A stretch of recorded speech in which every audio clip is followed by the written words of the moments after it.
माऊली रामकृष्ण हरी.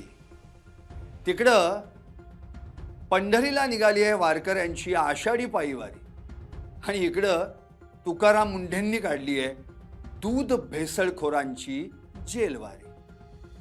तुम्ही जे सकाळी दूध पिता ते दूध खरंच शुद्ध असतं का हो? पुण्यात FDAनं एक असं रॅकेट उघड केलंय ज्याचा कारनामा ऐकून तुमच्या अंगावर काटा येईल.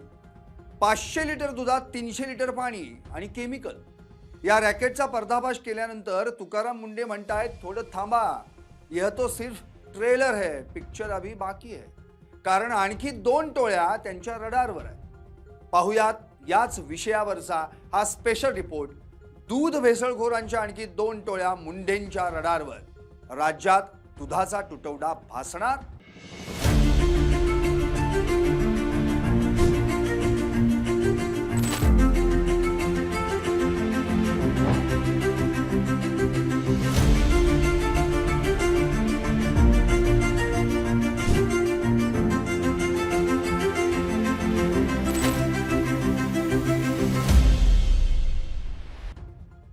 पुणे ग्रामीण पोलीस आणि FDAच्या संयुक्त पथकानं पुणे, सोलापूर, अहिल्यानगर, संभाजीनगर, सांगली, भिवंडी या 6 जिल्ह्यांमध्ये एकाच वेळी धाड टाकून मनसरमधील सुशांत हिंजे या मुख्य सूत्रधाराला अटक केली.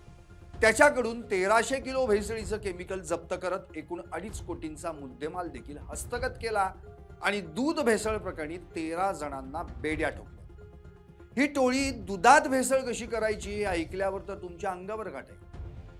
दूध उत्पादक शेतकऱ्यांकडून येणाऱ्या दुधातच भेसळ व्हायची.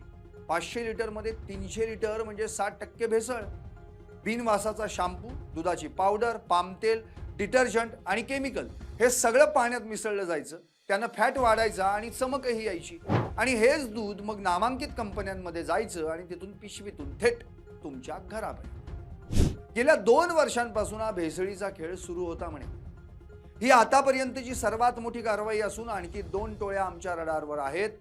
मकोका लावण्याचाही विचार आहे असं FDA आयुक्त तुकाराम मुंढे यांनी सांगितलं. डॉक्टरांच्या मते हे भेसळयुक्त दूध प्यायल्यानं हाय BP, कॅन्सर, पक्षाघाताचा धोका तर निर्माण होतो. शिवाय गर्भवती महिलांसाठी तर हे भेसळयुक्त दूध अति धोकादायक ठरतं. आता बोला. सूत्रांच्या माहितीनुसार या एका रॅकेटमधून सुमारे 2000 कोटींचा काळा बाजार झालाय. म्हणजे महाराष्ट्रभर अजून किती केंद्र असतील?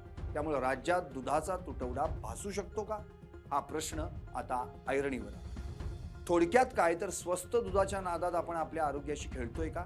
तुकाराम मुंढे आणि त्यांच्या टीमचं कौतुक करायलाच हवं. पण प्रश्न हा आहे की आपल्याला शुद्ध दूध मिळणार तरी? मला काय वाटतं? व्हा व्यक्त आणि पाहत रहा LS मराठी.